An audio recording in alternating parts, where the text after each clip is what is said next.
The email arrived at 4:47 p.m. on a Friday, exactly 6 days after Marcus Vellore became CEO of Helix Innovations. Andrew Stone read it 3 times, his coffee growing cold in his hand, the orange light of late afternoon slanting through his office window and illuminating dust motes that hung suspended like tiny witnesses to the end of an era. Preparing and narrating this type of story takes a lot of time and effort. If you like the story, please like the video and subscribe to the channel. If you want to watch every story of our channel, turn on the bell icon. Effective immediately, your employment with Helix Innovations has been terminated. Please return all company property by end of business today. Security will escort you from the premises. 15 years. 15 years of 12-hour days, of prototypes built in the basement lab while everyone else had gone home, of sleepless nights troubleshooting code that would eventually revolutionize renewable energy storage. 15 years compressed into a single paragraph of corporate efficiency, signed with Marcus Vellore's digitized signature. A scrawl that looked like broken glass. Andrew's hands didn't shake. That surprised him. He'd imagined this moment differently during the week since Marcus had arrived, sensing the shift in the building's atmosphere like animals before an earthquake. But now that it had happened, he felt strangely calm, almost weightless, as though gravity had temporarily forgotten him. His office was modest for a lead innovation director. He'd always preferred function over status. The walls held photographs of prototypes rather than degrees, though his MIT credentials hung somewhere behind a filing cabinet. On his desk sat a small brass compass his daughter Emma had given him when she was 7, when she still believed her father could find his way through anything. She was 17 now, preparing for college applications, and the compass had become a paperweight for patent applications and technical drawings. Dr. Stone. The voice came from his doorway. Angela Morris, head of security, stood with her hands clasped professionally in front of her, but her eyes held an apology her position wouldn't let her voice.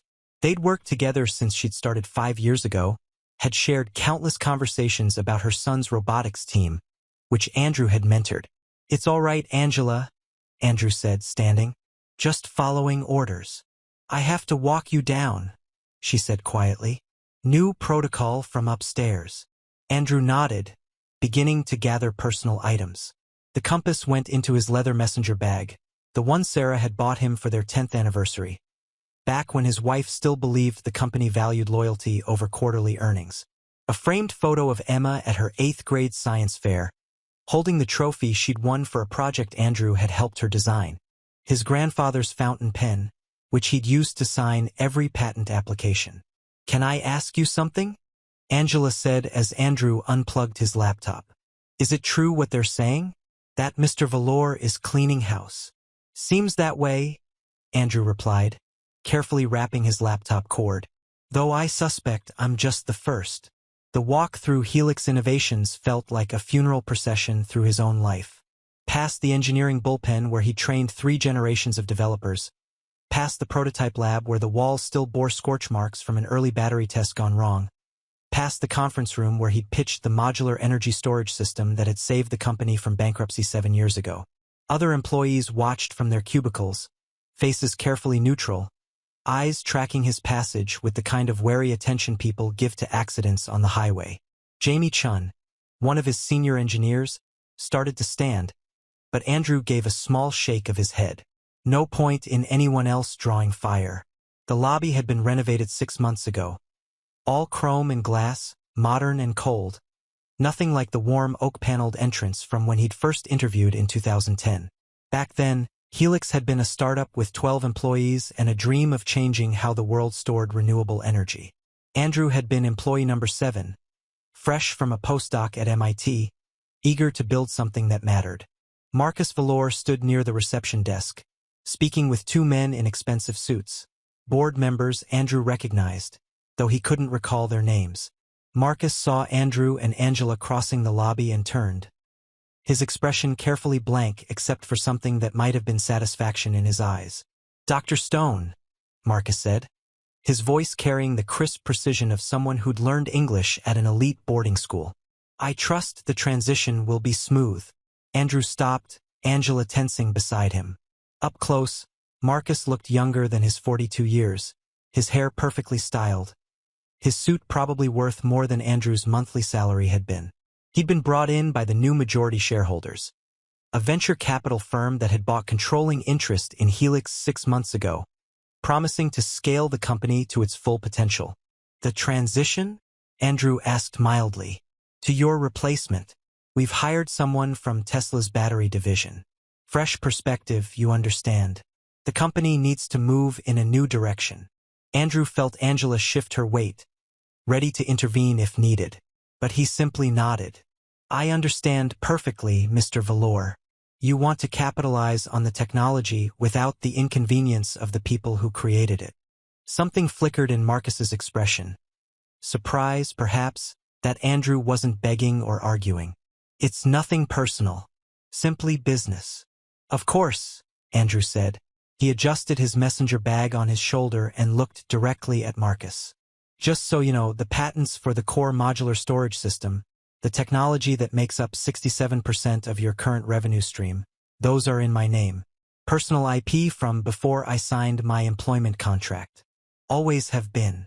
The color drained from Marcus's face so quickly it was almost comical. One of the board members stepped forward. That's impossible. Everything developed at Helix belongs to Helix. Everything developed after my employment began, Andrew corrected. I spent 3 years on the foundational work before I joined the company. My contract specifically carved out pre-existing intellectual property. Section 12, subsection C if you'd like to check. My lawyer made sure it was ironclad. You're bluffing, Marcus said. But his voice had lost its confident edge. Andrew reached into his messenger bag and pulled out a manila folder he'd been carrying for the past week. Ever since he'd heard rumors of Marcus's plans. Patent numbers 8,742,901, 9,103,874, and 9,887,432. Filed between 2007 and 2010, all in my name. The licensing agreement I signed with Helix in 2010 was a personal contract with the original founders, renewable annually. It expires in exactly 42 days. He handed the folder to Angela, who looked at him with wide eyes. Could you make sure Mr. Vellore gets this? It's a copy of the original patents and the licensing terms. The originals are with my attorney, naturally. Marcus snatched the folder, his hands shaking slightly as he opened it. Andrew watched him scan the first page, saw the moment comprehension hit. This can't be legal. You can't just. I can and I did, Andrew said calmly. The licensing fee has been $1 per year. A gentleman's agreement with the founders who gave me a chance when this company was nothing but a dream. But they sold out to your venture capital firm 6 months ago. That changed things. What do you want? One of the board members demanded. Money? How much? Andrew smiled, but it didn't reach his eyes. I'll be in touch. My lawyer will contact you about renegotiating the licensing terms. Or, if you prefer, I can simply let the agreement lapse and take the patents elsewhere. I've had 3 offers from competitors in the past 2 years alone. Never considered them before, but circumstances change. He turned to Angela. I'm ready to go now. The security escort to his car was silent.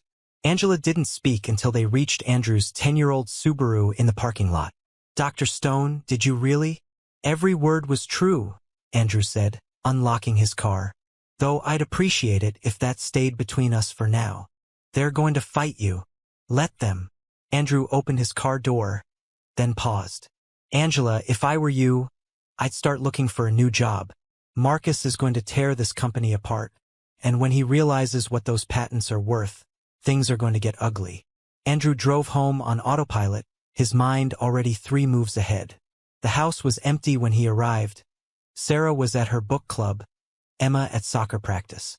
He stood in the kitchen, looking at the photographs on the refrigerator held by magnets shaped like molecules. Emma's school pictures through the years, a family vacation to Yellowstone, Sarah's college graduation photo from when she'd finally finished her nursing degree after putting her own dreams on hold while Andrew built his career. He pulled out his phone and called Gerald Hutchins, his patent attorney and one of his closest friends since their MIT days. Gerald answered on the second ring.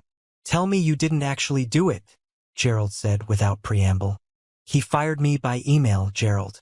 Didn't even have the courtesy to do it in person. So you dropped the patent bomb. I gave him the facts. What he does with them is his choice. Andrew opened the refrigerator, stared at its contents without seeing them, closed it again. How bad is this going to get? Honestly, it's going to be a war. Those patents are worth, Andrew, we had them independently valued last year. $65 million, conservatively. That was before Helix signed the contracts with the California grid system. Now, maybe double that. Andrew sat down heavily at the kitchen table. I never wanted this. I know, but you also knew this day might come. We talked about it when you first signed with Helix. Your pre-existing IP was the only leverage you had. Gerald's voice softened. How are you doing? Really? I built that company, Gerald. I gave them everything. And Marcus just erased me like I was nothing. You're not nothing. You're the reason that company exists. Don't forget that.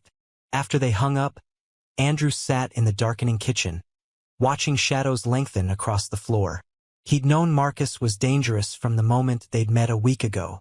The new CEO had walked through the building like a conqueror surveying territory, his eyes calculating value in everything they touched. He'd interrupted a development meeting to question why they were wasting resources on long-term research, suggesting they focus on immediate monetization opportunities. Andrew had tried to explain that innovation required patience, that the breakthroughs came from exploration, not just optimization. Marcus had smiled, a thin, sharp expression, and said, "That's exactly the kind of old thinking we need to move past." The front door opened.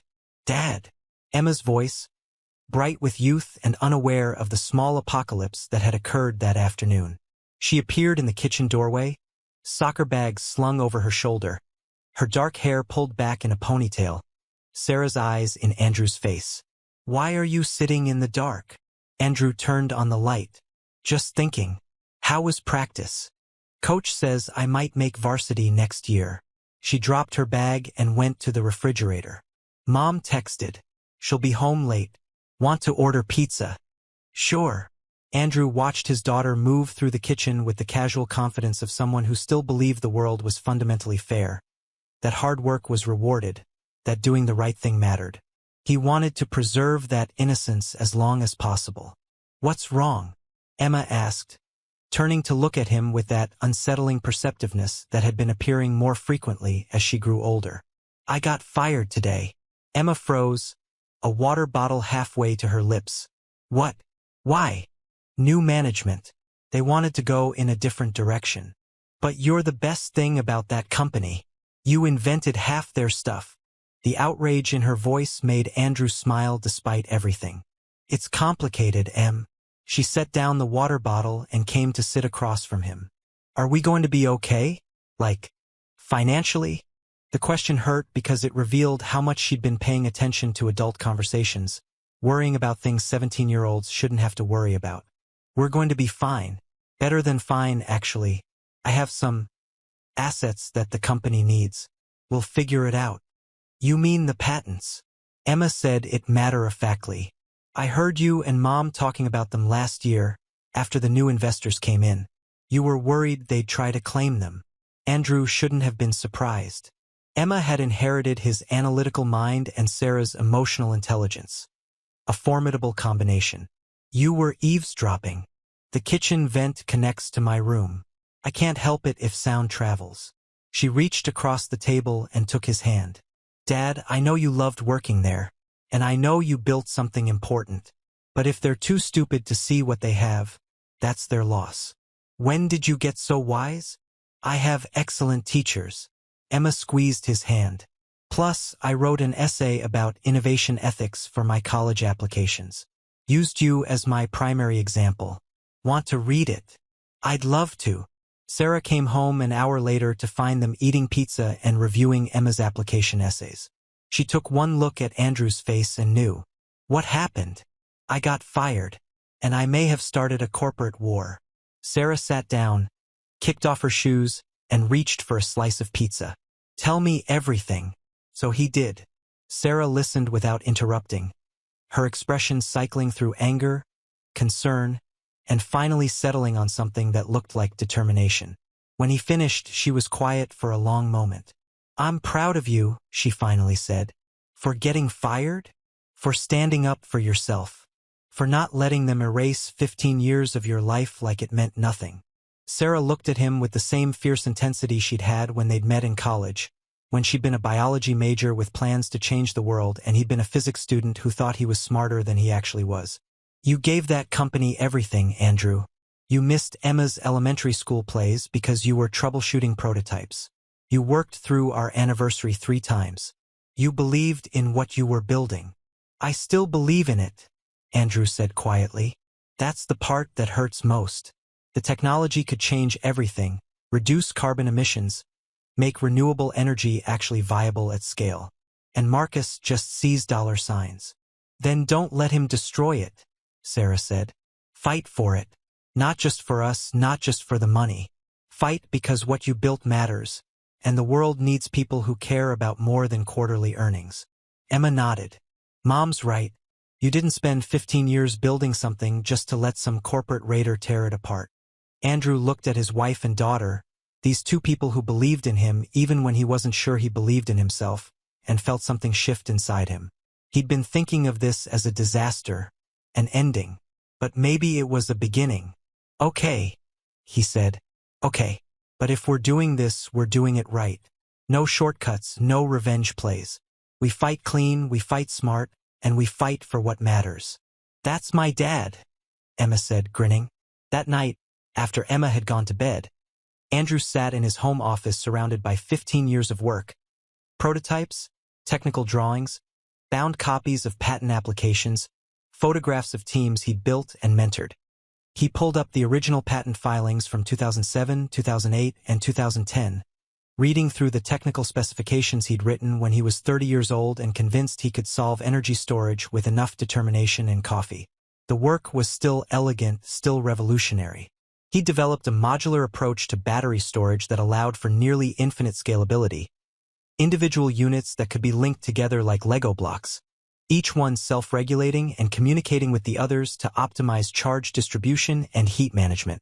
It had taken 3 years of failed prototypes and maxed-out credit cards, but he'd made it work. When he joined Helix in 2010, the company had been struggling. The founders had the business vision but lacked the technical breakthrough that would make them competitive. Andrew had offered them a licensing deal. He'd bring his patents to the company, work to develop them into commercial products, and in exchange, they'd pay him a nominal licensing fee and give him equity in the company.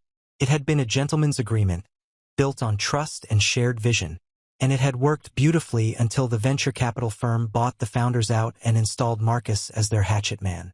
Andrew's phone buzzed, an email from an address he didn't recognize. He opened it cautiously. "Dr. Stone, my name is Jennifer Park. I'm a partner at Silverton & Associates, and I represent your former employer, Helix Innovations.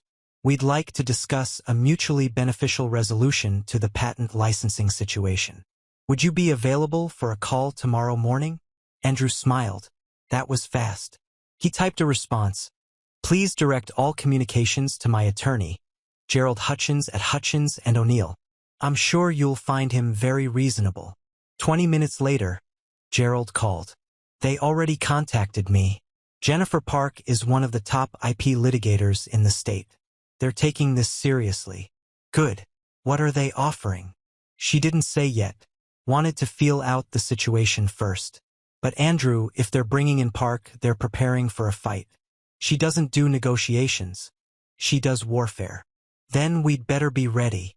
The call with Jennifer Park came 2 days later, with Gerald on the line as well.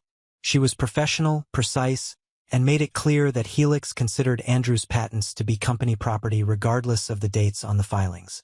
"Dr. Stone, I've reviewed your employment contract," Park said, her voice carrying the kind of confidence that came from winning most of her cases. "While it's true that Section 12C references pre-existing intellectual property, the subsequent work you did at Helix could be argued to constitute significant modifications to the original designs, which would make them derivative works owned by the company." "That's an interesting interpretation," Gerald replied. Though I'm sure you're aware that derivative works claims require proving substantial transformation of the original concept. My client's core patents cover the fundamental modular architecture and communication protocols. Everything else builds on that foundation, but the foundation itself remains his. We're prepared to litigate this, Mr. Hutchins. I'm sure you are. Just as I'm sure you've calculated how much a court battle would cost your client, both in legal fees and in the business interruption that would occur if the patents were contested and the licensing agreement suspended during litigation. Gerald's voice was pleasant, almost friendly. Helix's largest contracts all depend on the licensed technology. Without it, they'd be in breach of their delivery commitments within 60 days. There was a pause. What does Dr. Stone want? Andrew leaned toward the speakerphone in Gerald's office. I want to ensure the technology is used responsibly. I want guarantees that the research and development programs I built aren't gutted for short-term profit. And I want fair compensation for the value my patents provide. How much? Park asked bluntly. We had the patents independently valued. $65 million was the conservative estimate before the California contracts. Now, we're looking at closer to $130 million in fair market value. However, I'm not interested in selling outright. I'm proposing a new licensing structure. 5% of gross revenue from all products utilizing the patents, with mandatory investment of at least 15% of those revenues back into R&D programs I approve. That's insane. You're asking for ongoing control of the company's direction and a massive percentage of revenue. I'm asking for what's fair. Without my patents, Helix has no competitive advantage. They'd be one of a dozen mid-tier energy storage companies fighting for scraps. With them, they're industry leaders. That's worth 5%. Mr. Vellore will never agree to this. Then Mr. Vellore can watch his company collapse when the licensing agreement expires in 39 days and I take my patents to competitors. I've already had preliminary conversations with 3 companies who'd be very interested in exclusive licensing rights. That was a bluff. Andrew hadn't contacted anyone. But Park didn't need to know that. I'll present your terms to my client, Park said coldly. But I wouldn't expect a positive response. After she hung up, Gerald leaned back in his chair and grinned. You're going to give that woman an ulcer. She's doing her job. So are we. Andrew stood and walked to the window of Gerald's office, looking out over the city. Do you think they'll fight? Marcus Vellore's ego won't let him negotiate. He sees this as a challenge to his authority. Men like him don't compromise, they crush opposition. Gerald joined him at the window. We need to be ready for them to come at you with everything they have. They came at him with a lawsuit filed 3 days later. Helix Innovations v. Andrew Stone, claiming breach of employment contract, misappropriation of trade secrets, and fraudulent misrepresentation regarding patent ownership. The filing was aggressive, designed to intimidate, filled with inflammatory language about Andrew's betrayal of the company and theft of intellectual property. The local business press picked up the story within hours. Former innovation director sued by tech company in patent dispute read the headline in the Business Journal. The article quoted Marcus extensively, painting Andrew as a disgruntled employee trying to extort money from his former employer. It's unfortunate that Dr. Stone has chosen this path, Marcus told reporters. Helix Innovations has always valued its employees, but we cannot allow baseless patent claims to disrupt our business and harm our investors. Andrew read the article in his kitchen, his morning coffee turning bitter in his mouth. The comments section below the article was even worse. Strangers who knew nothing about the situation weighing in with opinions about his character, his motives, his worth. Don't read the comments, Sarah said, taking the tablet from his hands. Nothing good ever comes from reading the comments. They're making me look like a villain. Then we tell your side of the story, not to random internet commenters, but to people who matter. Sarah sat down across from him. You've mentored dozens of engineers over the years. You've published papers, spoken at conferences. People in your field know what you've contributed. Trust that. She was right. Over the next week, something unexpected happened. Former colleagues and industry contacts began reaching out. Jamie Chen, the senior engineer who'd watched Andrew get escorted out, posted a detailed thread on LinkedIn about Andrew's contributions to Helix and the field of energy storage. Within days, it had been shared thousands of times. Dr. Margaret Okoye, a former Helix researcher who'd left to teach at Stanford, wrote an op-ed in a tech industry publication titled "The Real Cost of Corporate Short-Termism." She didn't name Andrew directly, but everyone in the industry knew who she was talking about. The engineers and scientists who build breakthrough technologies are often treated as disposable once their innovations become profitable. She wrote, "We've created a system that rewards financial engineering over actual engineering, where the people who create value are pushed aside for professional managers who know how to maximize quarterly returns but nothing about the work itself." The article went viral in tech circles. Within 48 hours, 3 venture capital firms that had been considering investments in Helix quietly backed out. The company's stock price, which had been rising since Marcus took over, began to decline. Marcus responded by escalating. Helix filed for a preliminary injunction to prevent Andrew from discussing the patents with any third parties, claiming he was attempting to shop proprietary company technology to competitors. The hearing was set for 2 weeks out. Gerald prepared their defense with methodical precision. They're going to argue that any conversations you have constitute interference with their business operations. We need to prove that the patents are unquestionably yours and that you have every right to explore your options. We have the original filings, the USPTO records, everything. That's not enough. We need to show the development timeline, prove that the core innovations happened before you joined Helix. Do you have documentation from back then? Lab notebooks, prototypes, funding records? Andrew thought back to 2007, when he'd been working in his apartment with equipment bought on credit cards and determination. "I have notebooks and photos. I documented every stage of development because I was thinking about publications. And I had a small research grant from MIT for preliminary work." "Perfect. Get me everything you have. We're going to build a timeline that's impossible to dispute." The next week was consumed by document review. Andrew dug through boxes in his garage, finding worn notebooks filled with calculations and sketches, photographs of early prototypes built on his apartment kitchen table, emails to professors discussing theoretical approaches to the modular storage problem. Each piece of evidence was cataloged, dated, and prepared for court. Emma helped him organize the materials, her organizational skills far superior to his. "Dad, look at this," she said, holding up a photograph. "Is that you?" Andrew looked at the image, himself at 30, considerably thinner, wearing a MIT t-shirt and holding a prototype that looked like it might explode at any moment.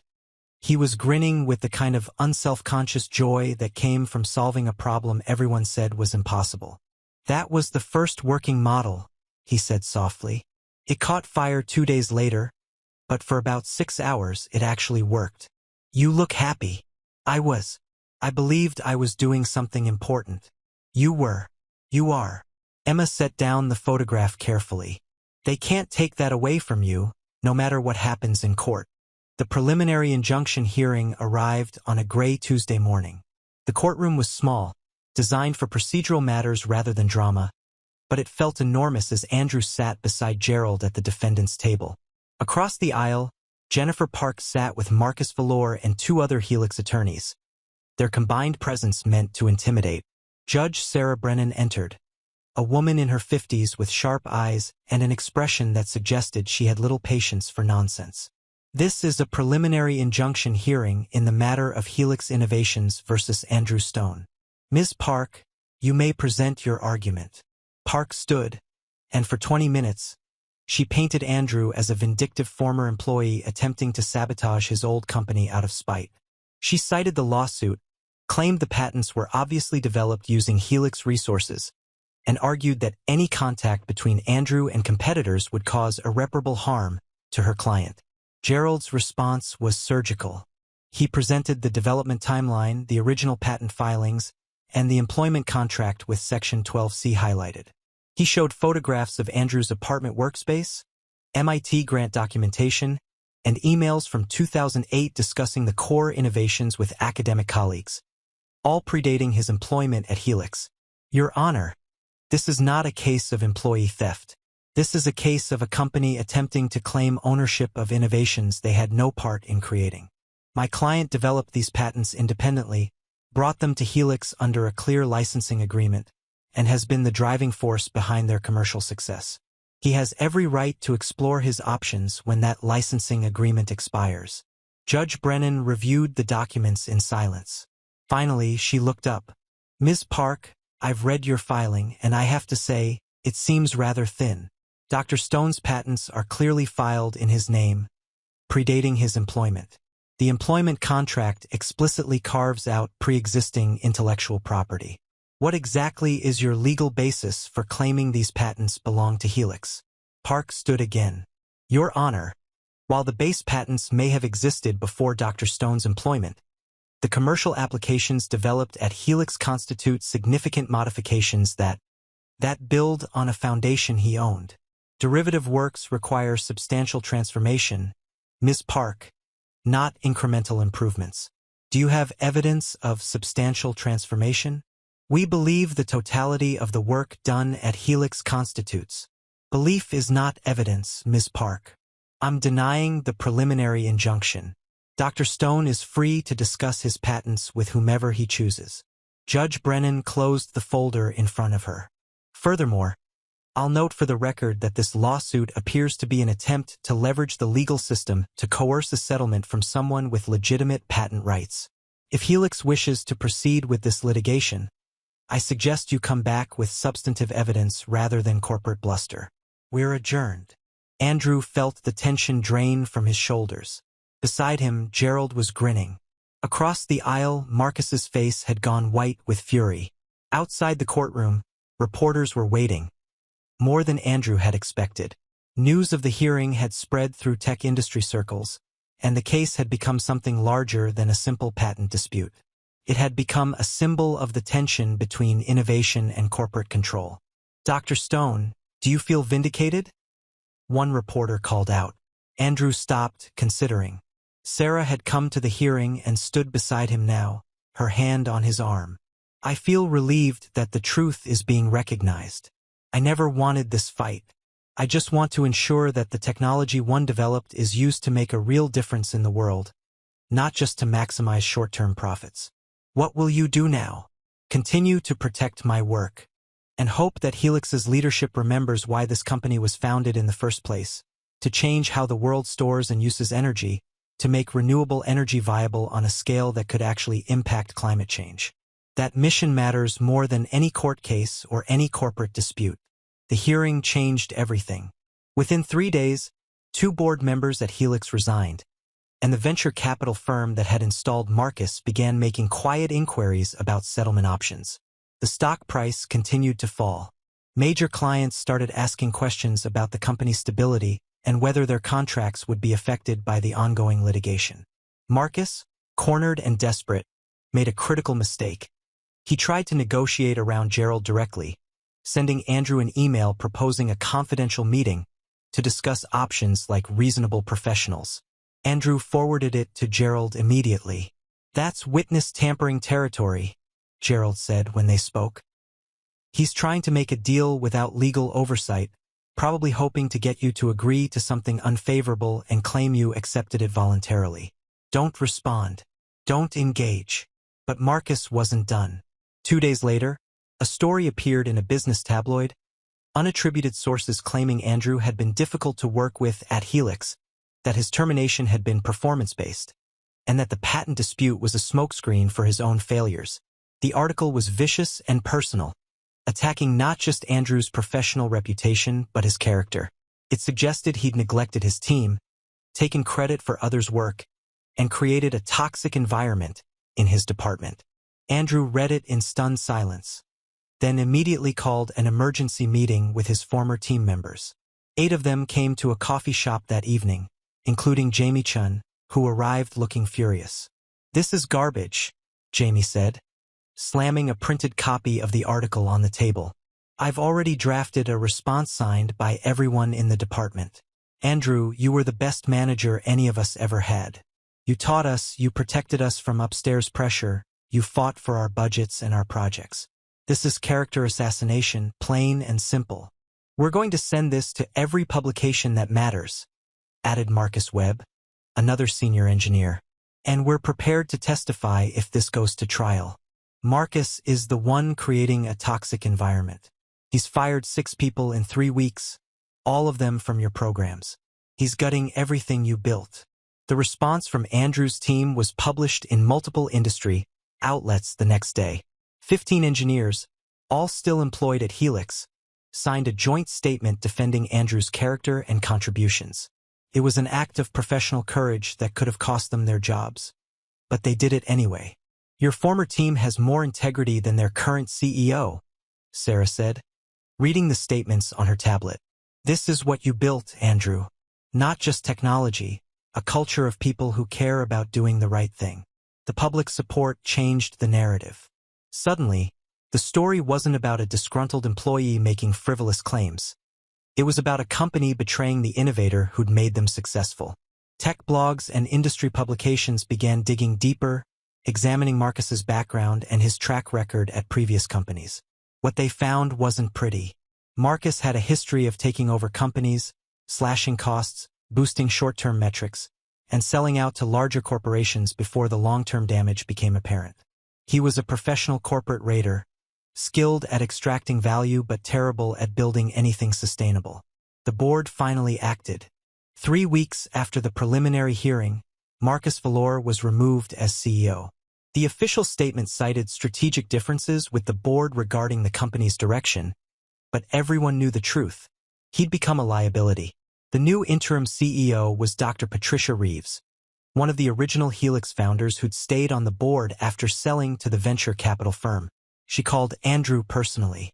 Andrew, I owe you an apology. Several apologies, actually. We never should have sold to those vultures, and we definitely shouldn't have let them install Marcus. We lost sight of what this company was supposed to be about. Andrew listened from his home office, surprised by the emotion in Patricia's voice. I want to make this right, she continued. Not just the legal stuff, I want to fix the damage. Come back to Helix. Help me rebuild what Marcus destroyed. We need you. Patricia, I appreciate the offer, but I don't think. I'm not asking you to be an employee. I'm proposing a partnership. You maintain ownership of your patents, we create a new licensing structure that respects your contributions, and you come on as Chief Innovation Officer with real authority over R&D direction. The board has already approved it in principle. Andrew was quiet for a long moment. I need to think about it. Take all the time you need. But Andrew, I'm serious about rebuilding. Not just the company, the mission. Remember why we started this. We wanted to change the world. We still can, but not without you. That evening, Andrew gathered Sarah and Emma in the living room and explained the offer. Emma was enthusiastic. You should totally do it, Dad. But Sarah was more cautious. Is this what you want? She asked. Not what's practical or what makes sense financially. What do you actually want? Andrew thought about the question, really thought about it. He'd spent weeks angry, hurt, fighting to protect what was his. But underneath all of that, what did he actually want? I want the work to matter, he finally said. I want to know that the last 15 years weren't just about making rich people richer. I want to build something that actually helps solve climate change, that makes renewable energy accessible. Andrew thought about the question, really thought about it. He'd spent weeks angry, hurt, fighting to protect what was his. But underneath all of that, what did he actually want? I want the work to matter, he finally said. I want to know that the last 15 years weren't just about making rich people richer. I want to build something that actually helps solve climate change, that makes renewable energy accessible to communities that need it most. I want to mentor the next generation of engineers who'll take this work further than I ever could. Sarah smiled. Then you already know your answer. Andrew called Patricia the next morning and accepted. The negotiations took 2 weeks, with Gerald ensuring every detail protected Andrew's interests. The final agreement gave him a 20% equity stake in Helix, ongoing royalties of 5% on all products using his patents, and complete authority over research and development direction. More importantly, It included provisions requiring the company to allocate 15% of annual profits to sustainable energy initiatives in underserved communities. His first day back at Helix was surreal. The building felt different, lighter somehow, as though Marcus's departure had lifted an oppressive weight. His old team greeted him with applause when he walked into the engineering department. Jamie Chun had tears in her eyes. "We thought we'd lost you," she said. "We thought they'd destroyed everything." "They tried," Andrew replied. "But it turns out some things are harder to destroy than corporate raiders think." Over the following months, Andrew rebuilt what Marcus had torn down. Research programs were restored and expanded. The engineers Marcus had fired were offered their positions back with raises and apologies. Andrew established a fellowship program, bringing in graduate students from underrepresented communities to work on renewable energy projects. Emma, inspired by everything that had happened, changed her college application essays. She wrote about watching her father fight for principles over profit, about learning that innovation without ethics was just exploitation. She got accepted to MIT's engineering program with a full scholarship. The California Grid project, which had been faltering under Marcus's cost-cutting measures, was completed successfully. The modular storage system Andrew had designed 15 years earlier in his apartment now powered energy storage for 3 million homes, making renewable energy reliable enough to replace fossil fuel backup generators. 6 months after his return, Andrew stood in front of a congressional committee testifying about renewable energy policy. A representative from Texas asked him what had driven his work all these years. "I have a daughter," Andrew said simply. "She's 18 now, heading to college to study engineering. When I started this work, she was 3 years old, and I was terrified about the world she'd inherit. Every climate report seemed worse than the last. I wanted to build something that might give her generation a fighting chance."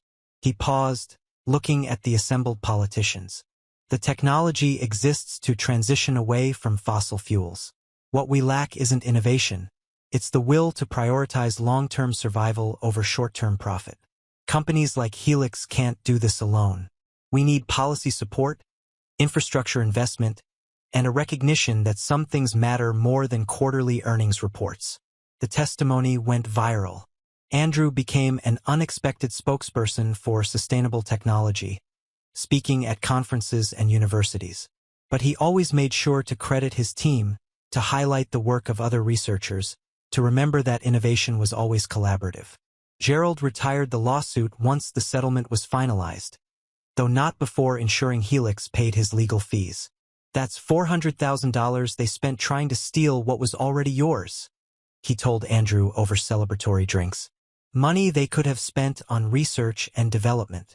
"Expensive lesson," Andrew agreed, "but maybe one they needed to learn." 2 years after his firing, Andrew stood in the Helix auditorium addressing the entire company. Patricia was retiring, and the board had asked Andrew to take over as CEO. He'd accepted on the condition that the company's charter be amended to include long-term sustainability goals alongside financial metrics. "We're at a crossroads," Andrew told the assembled employees. "The easy path is to maximize profit, focus on quarterly returns, and let someone else worry about consequences. The harder path is to build something that matters, to use our talents and resources to actually address the crisis facing our planet. I know which path I'm choosing. I hope you'll join me." The applause was thunderous. That evening, Andrew came home to find Sarah and Emma waiting with champagne and a homemade banner reading, "Congratulations, CEO Dad." They celebrated quietly, the three of them, talking about the future and the work still ahead. "Do you ever regret how it happened?" Emma asked.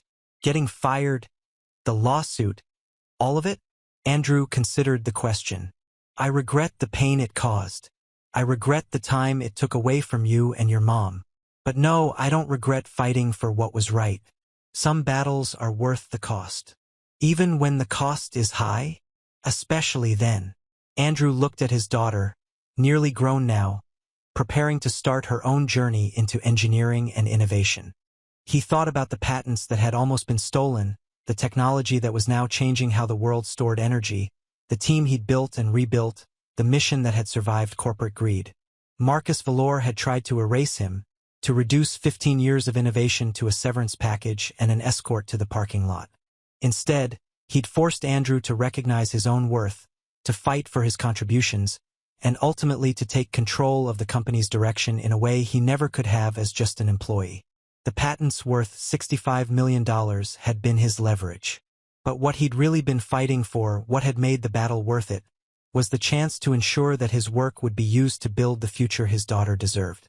If this story resonated with you, if you believe that innovation should be about more than profit, that the people who build breakthrough technologies deserve respect and recognition, and that standing up for what's right sometimes requires fighting battles you never wanted, then this channel is for you.